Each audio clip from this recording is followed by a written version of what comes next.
Neuvěřitelné. Neuvěřitelné. První místo bylo poraženo 5. Karel Hraboň 108 a Tomáš Vejdělek 80.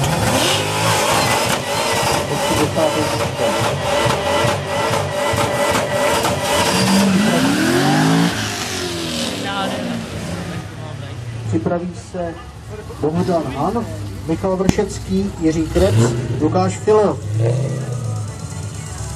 Dále Lukáš Dabrova, Tomáš Hašler, Jan Fňukal, Petr Kouřil.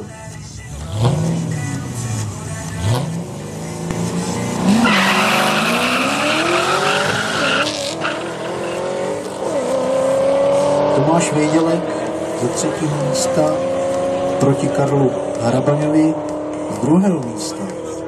By mohlo být zajímavé. A přátelé, tam v pravidlech se přesně určuje, kdo postupuje v případě, když jsou identické časy.